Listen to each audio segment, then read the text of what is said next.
আপনারা জানেন কি, শরৎচন্দ্রের পথের দাবি উপন্যাসটিকে ঘিরে রবীন্দ্রনাথ এবং শরৎচন্দ্রের মধ্যে যে পত্রবিরোধ ঘটেছিল তাতে তাদের মধ্যে মানসিক দূরত্ব অনেকটাই বেড়ে গিয়েছিল। আসুন আজ জেনে নিই সেই সময় ঠিক কী ঘটেছিল। কথাশিল্পী শরৎচন্দ্র চট্টোপাধ্যায়। সীমাহীন বৈচিত্র্যে পূর্ণ এক রহস্যময় তাঁর জীবন। বিস্ময়ের চমক জাগিয়ে তাঁর আবির্ভাব বাংলা সাহিত্যের অঙ্গনে। তিনি ডুব দিয়েছিলেন একেবারে বাঙালির হৃদয় গহনে এবং সেখান থেকে অমূল্য সব মণিমুক্ত সংগ্রহ করে বাংলা সাহিত্যকে পরিপুষ্ট করে তুলেছেন, সমৃদ্ধ করে তুলেছেন। সৃষ্টি করেছেন এক একটি কালোজয়ী রচনা। এরকমই একটি ইতিহাস সৃষ্টিকারী জনপ্রিয় রচনা হল তাঁর পথের দাবি উপন্যাস।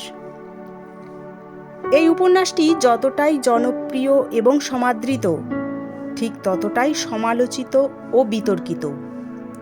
এই উপন্যাসটিকে একদিকে যেমন রাজদ্রোহিতার অভিযোগে ইংরেজ সরকার বাজেয়াপ্ত করেছিল, আবার অন্যদিকে এই রচনাটিকে ঘিরে রবীন্দ্রনাথ এবং শরৎচন্দ্রের মধ্যে যে মতবিরোধ ঘটেছিল, যে মতান্তর ঘটেছিল এবং তা থেকে দুজনের মধ্যে যে মনান্তর ঘটেছিল তা শরৎচন্দ্রকে গভীরভাবে ব্যথিত করেছিল।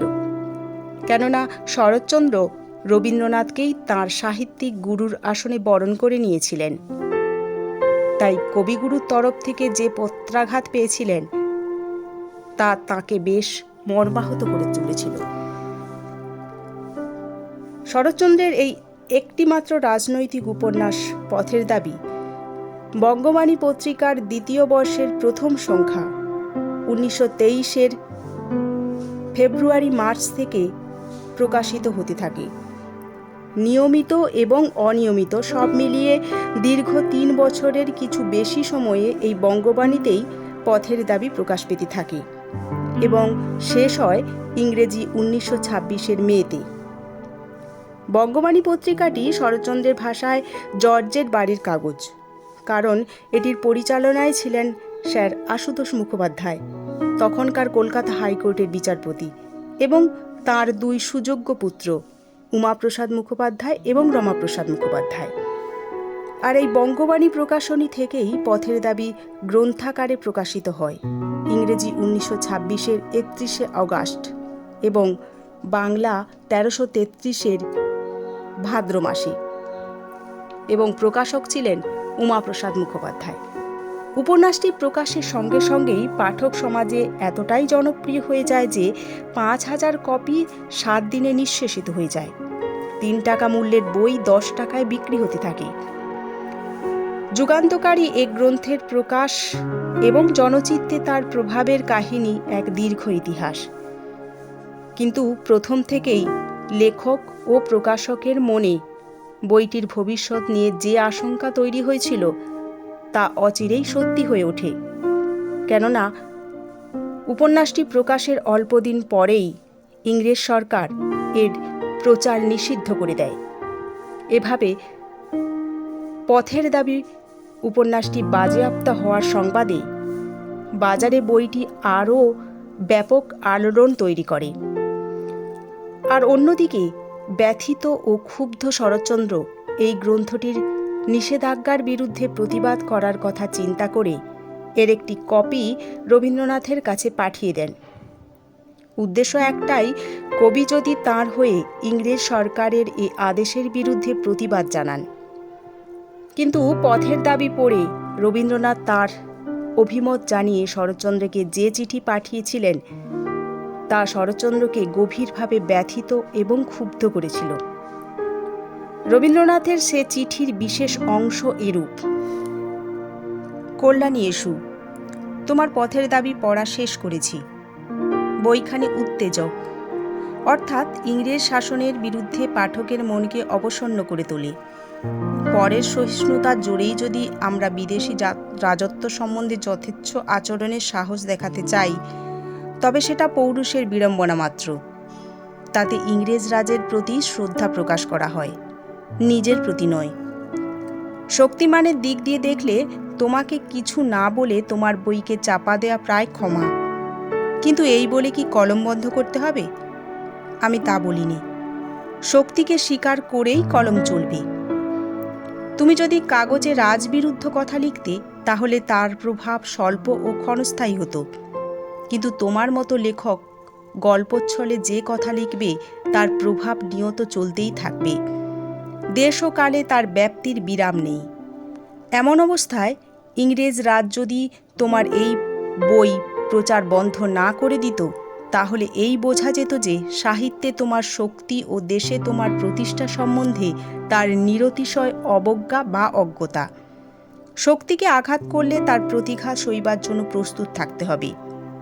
ইতি তোমাদের রবীন্দ্রনাথ ঠাকুর, 27 মাঘ 1333। রবীন্দ্রনাথের এ চিঠি শরৎচন্দ্রকে গভীরভাবে আঘাত করেছিল। কবির কাছ থেকে এমন চিঠি তিনি মোটেই প্রত্যাশা করেননি। শরৎচন্দ্র অনুমান করেছেন এ চিঠি তিনি ছাপাবার জন্যই পাঠিয়েছিলেন, কিন্তু শরৎচন্দ্র ছাপাতে পারেননি, এই জন্য যে কবির এত বড় সার্টিফিকেট তখনই স্টেটসম্যান প্রভৃতি ইংরেজ কাগজওয়ালারা পৃথিবীময় তার করে দেবে এবং দেশের ছেলেদের বিনা বিচারে যে জেলে বন্দি করে রেখেছে এবং এই নিয়ে যত আন্দোলন সমস্ত নিষ্ফল হতে পারে। কবির চিঠির আঘাত সহ্য করতে না পেরে চিঠি পাওয়ার মাত্র 5 দিন পরই পানিত্রাস থেকে 2রা ফাল্গুন 1333-এ শরৎচন্দ্র এ বিষয়ে রবীন্দ্রনাথকে এক দীর্ঘ চিঠি লেখেন। সে চিঠিতে শরৎচন্দ্রের রাজনৈতিক মতবাদ যেমন একদিকে ব্যক্ত হয়েছে, তেমন ব্যক্ত হয়েছে তার নৈরাশ্য ও মনোবেদনা। কিন্তু এ চিঠি লিখে সঙ্গে সঙ্গে তিনি রবীন্দ্রনাথকে পাঠাননি, প্রথমে নিজের কাছেই রেখে দিয়েছিলেন। রবীন্দ্রনাথকে যে দীর্ঘ চিঠি শরৎচন্দ্র লিখেছিলেন তা উমাপ্রসাদ বাবুর কাছেই গচ্ছিত ছিল। যে কোনো কারণেই হোক, তা ওই সময় রবীন্দ্রনাথকে পাঠানো বা কোথাও প্রকাশ করা যায়নি। দেখা যায় রবীন্দ্রনাথকে না পাঠানো সেই চিঠিটি অবশেষে শরৎচন্দ্রের মৃত্যুর 16 বছর পর এবং রবীন্দ্রনাথের মৃত্যুর 12 বছর পর উমাপ্রসাদ মুখোপাধ্যায় ভারতবর্ষ পত্রিকার বাংলা 1360 সালের কার্তিক সংখ্যায় একটি প্রবন্ধে প্রকাশ করেছিলেন। সে প্রবন্ধের নামটি ছিল শরৎচন্দ্রের পথের দাবি ও রবীন্দ্রনাথ। উমাপ্রসাদ মুখোপাধ্যায়ের প্রবন্ধটির প্রকাশের পর সবাই জানতে পারেন শরৎচন্দ্রের সেই চিঠির ক্ষুব্ধ বক্তব্য। রবীন্দ্রনাথকে লেখা সেই না পাঠানো চিঠির গুরুত্বপূর্ণ আংশিক অংশ এরূপ: শ্রীচরণেষু, আপনার পত্র পেলাম। বইখানা আমার নিজের বলে একটুখানি দুঃখ হওয়ারই কথা। আপনি লিখেছেন ইংরেজ রাজের প্রতি পাঠকের মন অপ্রসন্ন হয়ে ওঠে, ওঠবারই কথা, কিন্তু এ যদি আমি অসত্য প্রচারের মধ্য দিয়ে করবার চেষ্টা করতাম, লেখক হিসেবে তাতে আমার লজ্জা ও অপরাধ দুই ছিল, কিন্তু জ্ঞান তো তা আমি করিনি। সামান্য অজুহাতে ভারতে সর্বত্রই যখন বিনা বিচারে, অবিচারে অথবা বিচারের ভান করে কয়েদ, নির্বাসন প্রভৃতি লেগেই আছে, তখন আমি যে অব্যাহতি পাব, অর্থাৎ রাজপুরুষেরা আমাকেই ক্ষমা করে চলবেন, এ দুরাশা আমার ছিল না। কিন্তু প্রতিবাদ করা কি প্রয়োজন নয়? মোটা ভাতের বদলে যদি জেল অথরিটিরা ঘাসের ব্যবস্থা করে, তখন হয়তো তাদের লাঠির চোটে তা চিবোতে পারি, কিন্তু ঘাসের ডালা কণ্ঠরোধ না করা পর্যন্ত অন্যায় বলে প্রতিবাদ করাও আমি কর্তব্য বলে মনে করি। ইংরেজ রাজশক্তির এ বই বাজেয়াপ্ত করবার জাস্টিফিকেশন যদি থাকে, পরাধীন ভারতবাসীর পক্ষে প্রোটেস্ট করার জাস্টিফিকেশনও তেমনি আছে। দেশের লোকে যদি প্রতিবাদ না করে আমাকেই করতে হবে, কিন্তু সে হইচই করে নয়, আর একখানা বই লিখে। উত্তেজনা অথবা অজ্ঞতাবশত এ পত্রের ভাষা যদি কোথাও রূঢ় হয়ে থাকে, আমাকে মার্জনা করবেন। ইতি সেবক শ্রী শরৎচন্দ্র চট্টোপাধ্যায়, 2রা ফাল্গুন 1333। পথের দাবির অনুষঙ্গে রবীন্দ্রনাথের চিঠি শরৎচন্দ্রকে কতটা আহত করেছিল তা সুস্পষ্টভাবে ধরা পড়ে রাধারানী দেবীকে লেখা শরৎচন্দ্রের একটি চিঠি থেকে, যে চিঠি শরৎচন্দ্রের মৃত্যুর বহুকাল পরে প্রকাশিত হয়। সে চিঠির একটা জায়গায় মর্মাহত শরৎচন্দ্র লিখছেন, ভাবতে পারো বিনা অপরাধে কেউ কাউকে এত বড় কটূক্তি করতে পারে। এ সম্বন্ধে রাধারানী দেবীর অভিমত, পথের দাবির প্রসঙ্গে শরৎচন্দ্রকে লেখা চিঠি নিয়ে আজও রবীন্দ্রনাথকে ভীরুতা, স্বার্থপরতা ও ইংরেজ তোষণের অভিযোগে অভিযুক্ত হতে শুনি। আমার মনে হয় রবীন্দ্রনাথের বিভ্রান্তি ঘটেছিল অন্য জায়গায়। তিনি ইংরেজ রাজশক্তির সহিষ্ণুতার প্রশংসা করেছেন। শাসন ব্যবস্থায় ইংরেজ রাজশক্তি হয়তো পৃথিবীর অন্য দেশের চেয়ে সত্যি সহিষ্ণু ও ধৈর্যশীল। সেখানে আমাদের দেশে যে রাজশক্তি ঔপনিবেশিক ভিত্তিকে শাসনদণ্ড গায়ের জোরে তুলে নিয়েছে, তাদের সহিষ্ণুতা ও ধৈর্যের প্রশ্নই ওঠে না। শরৎচন্দ্রের ক্ষোভ এখানে অমূলক নয়। রবীন্দ্রনাথের নিরপেক্ষ সত্য উচ্চারণ স্থান, কাল ও পাত্রে সেদিন অপপ্রয়োগী হয়েছিল। সত্যিই হয়তো সেদিন রবীন্দ্রনাথের নিরপেক্ষ সত্য উচ্চারণ ছিল। কিন্তু পথের দাবিকে ঘিরে শরৎচন্দ্র ও রবীন্দ্রনাথের মধ্যে যে মনান্তর ঘটেছিল, তা শরৎচন্দ্রকে গভীরভাবে পীড়িত ও মর্মাহত করেছিল, এবং যা নিয়ে আজও বিতর্ক তৈরি হয়। আসলে শরৎচন্দ্র সত্যিই রবীন্দ্রনাথকে তাঁর গুরুর আসনে প্রতিষ্ঠিত করেছিলেন। আবার অন্যদিকে স্বদেশের সম্বন্ধে রবীন্দ্রনাথ যে প্রকৃত দেশপ্রেমী এবং ভারতীয়দের মধ্যে কারোর চেয়ে পিছনের সারির মানুষ নন, বরং দূরগামী চিন্তায়, স্থির শুভবুদ্ধিতে এবং নিরপেক্ষ ন্যায় বিচারে তিনি যে দেশবাসী স্বদেশীওয়ালাদের অনেকের চেয়ে অগ্রগামী ছিলেন, সে বিষয়ে কোনো সন্দেহের অবকাশ থাকে না।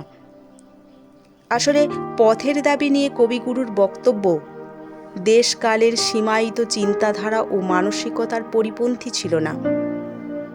তাঁর দৃষ্টি দেশে কালে নেই, সত্যে ও ন্যায়ের নিবন্ধ। এর ফলে কখন নিজেদেরই শত্রুপক্ষের জিত আর নিজেদেরই হার হয়ে যায়, তাতে তাঁর খেয়াল থাকে না।